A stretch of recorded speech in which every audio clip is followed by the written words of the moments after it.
Hi friends, ಎಲ್ರಿಗೂ ಚರಿತಾ ಕಿಚನ್ಗೆ ಸ್ವಾಗತ. ಇವತ್ತು ರಾಗಿ ರೊಟ್ಟಿನ ಹೇಗೆ ಮಾಡೋದು ಅಂತ ನೋಡ್ಕೊಂಬರೋಣ. ಯಾರಿಗೆಲ್ಲ ರಾಗಿ ರೊಟ್ಟಿ ಮಾಡೋಕ್ಕೆ ಬರಲ್ಲ ಅವರು ಕೂಡ ಟ್ರೈ ಮಾಡಿ, ಖಂಡಿತವಾಗೂ ಬರುತ್ತೆ. ಹೇಗೆ ಮಾಡೋದು ಅಂತ ನೋಡ್ಕೊಂಬರೋಣ.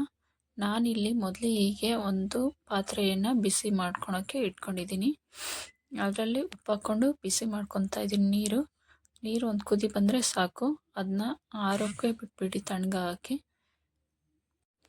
ಮತ್ತು ನಾನಿಲ್ಲಿ ಇನ್ನೊಂದು ಕಡೆ 5 ಕಪ್ ಅಳತೆಯಲ್ಲಿ ರಾಗಿ ಹಿಟ್ಟು ತೊಗೊಂಡಿದ್ದೀನಿ. ಅದಕ್ಕೆ 1 ಕಪ್ ಅಳತೆ ಗೋಧಿ ಹಿಟ್ಟು ತೊಗೊಂಡಿದ್ದೀನಿ. ಮತ್ತು ಅದಕ್ಕೆ ನಾನು 3 ಚಿಕ್ಕದಾಗಿ ಹಚ್ಕೊಂಡಿರೋ ಈರುಳ್ಳಿ ತೊಗೊಂಡಿದ್ದೀನಿ. ಹಾಗೆ ಸ್ವಲ್ಪ ಮೆಂತ್ಯ ಸೊಪ್ಪು, ಸ್ವಲ್ಪ ಸಬ್ಬಾಕ್ಸಿ ಸೊಪ್ಪು, ಹಾಗೆ ಕೊತ್ತಂಬರಿ ಸೊಪ್ಪನ್ನ ಆಡ್ ಮಾಡ್ಕೊಂಡಿದ್ದೀನಿ. ನಿಮಗೆ ಬೇಕು ಅಂದರೆ ಇನ್ನೂ ಬೇರೆ ಸೊಪ್ಪುಗಳನ್ನ, ಪಾಲಕ್ ಸೊಪ್ಪು, ನುಗ್ಗೆ ಸೊಪ್ಪು, ಕ್ಯಾರೆಟು ಮತ್ತು ಹಸಿಮೆಣ್ಸಿಕಾಯಿ ಅದನ್ನು ಕೂಡ ಆಡ್ ಮಾಡ್ಕೋಬೋದು. ನಾನೀಗ ಇದನ್ನೆಲ್ಲ ಚೆನ್ನಾಗಿ ಕಲಿಸ್ಕೊತಾ ಇದ್ದೀನಿ. ಕಲಿಸ್ಕೊಂಡು ಇದಕ್ಕೆ ಸ್ವಲ್ಪನೇ ನೀರು ಹಾಕ್ಕೊಂಡು ಕಲಿಸ್ಕೊಳ್ಳೋಣ. ನಾವು ಉಗುರು ಬೆಚ್ಚಗೆ ಇರುವಾಗಲೇ ನೀರನ್ನ ಹಾಕ್ಕೊಂಡು ಸ್ವಲ್ಪನೇ ಹಾಕ್ಕೊಂಡು ಕಲಿಸ್ಕೊತಾ ಹೋಗೋಣ. ತುಂಬ ತೆಳ್ಳಗೆ ಕಲಿಸ್ಕೊಳೋದು ಬೇಡ, ಒಂದು ಹದವಾಗಿ ಕಲಿಸ್ಕೊಳ್ಳೋಣ. ನಾವು ತಟ್ಟಕ್ಕೆ ಈಸಿ ಆಗೋ ಥರ. ತುಂಬ ತೆಳ್ಳಗಾದ್ರೂ ಬರಲ್ಲ, ತುಂಬ ದಪ್ಪ ಆದ್ರೂ ಚೆನ್ನಾಗಿರಲ್ಲ. ನೋಡಿ, ಈ ಅಳತೆಗೆ ಕಲಿಸ್ಕೊಂಡಿದ್ದೀನಿ. ನೀವು ಇದೇ ಅಳತೆಯಲ್ಲೇ ಕಲಿಸ್ಕೊಳ್ಳಿ. ನಾನಿಲ್ಲಿ ಒಂದು ಹಂಚನ್ನ ಕಾಯಕ್ಕೆ ಇಟ್ಕೊಂಡಿದ್ದೀನಿ. ಅದಕ್ಕೆ ಎಣ್ಣೆ ಹಚ್ಚಿ ಕಾಯಕ್ಕೆ ಬಿಡೋಣ. ಇನ್ನೊಂದು ಕಡೆ ನಾನೊಂದು ಪ್ಲಾಸ್ಟಿಕ್ ಬಾಳೆದೆಲೆ ತೊಗೊಂಡಿದ್ದೀನಿ. ನಿಮ್ಮ ಹತ್ರ ಬಟರ್ ಪೇಪರ್ ಇದ್ದರೆ ಬಟರ್ ಪೇಪರ್ ತೊಗೊಳ್ಳಿ.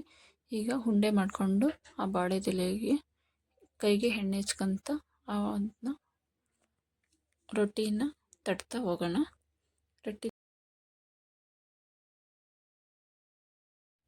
ನಿಮಗೆ ರೊಟ್ಟಿ ಯಾವ ಅಳತೆಯಲ್ಲಿ ಬೇಕೋ ಆ ಥರ ತಟ್ಕೊಳ್ಳಿ. ತೆಳ್ಳಗೆ ಬೇಕಾದ್ರೆ ತೆಳ್ಳಗೆ ತಟ್ಕೊಳ್ಳಿ, ದಪ್ಪ ಬೇಕಾದರೆ ದಪ್ಪ, ಮೀಡಿಯಮ್ ಬೇಕಾದರೆ ಮೀಡಿಯಮ್.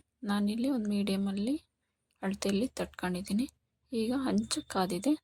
ಇದನ್ನು ಹಂಚಿನ ಮೇಲೆ ಹಾಕೋಣ. ಹಾಕಿ ಪೇಪರ್ನ ನಿಧಾನವಾಗಿ ಸ್ವಲ್ಪ ಹೊತ್ತು ಆದಮೇಲೆ ಅದು ಕಾದಿರೋದಕ್ಕೆ ಪೇಪರ್ನ ಅದೇ ಬಿಟ್ಕೊಡುತ್ತೆ. ಪೇಪರ್ ತೆಗೆದು ಮತ್ತೆ ಎಣ್ಣೆ ಹಚ್ಕೊಂಡು ಇದನ್ನು ಎರಡೂ ಕಡೆನೂ ಚೆನ್ನಾಗಿ ಬೇಯಿಸ್ಕೊಳ್ಳೋಣ.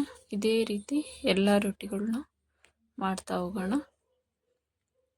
ಮೀಡಿಯಮ್ ಫ್ಲೇಮಲ್ಲೇ ಬೇಯಿಸ್ಕೊಳ್ಳಿ. ಚೆನ್ನಾಗಿ ರೊಟ್ಟಿ ಈ ರೊಟ್ಟಿಯನ್ನು ಬಿಸಿಯಾಗಿ ಇರುವಾಗಲೇ ತಿಂದರೆ ತುಂಬ ಚೆನ್ನಾಗಿರುತ್ತೆ. ಆರಿದ ಮೇಲೆ ಅಷ್ಟು ಚೆನ್ನಾಗಿರಲ್ಲ. ಹಾಗೆ ಇದಕ್ಕೆ ಕಾಯಿ ಚಟ್ನಿ ಆಗ್ಬೋದು, ಶೇಂಗಾ ಚಟ್ನಿ ಅಂದರೆ ಕಾಂಬಿನೇಷನ್ಗೆ ತುಂಬ ಚೆನ್ನಾಗಿರುತ್ತೆ. ನೀವು ಒಂದ್ಸರಿ ಟ್ರೈ ಮಾಡಿ, ಹೇಗೆ ಬಂತು ಅಂತ ಕಮೆಂಟ್ ಮಾಡಿ. ಹಾಗೆ ಈ ವಿಡಿಯೋಕ್ಕೊಂದು ಲೈಕ್ ಮಾಡಿ.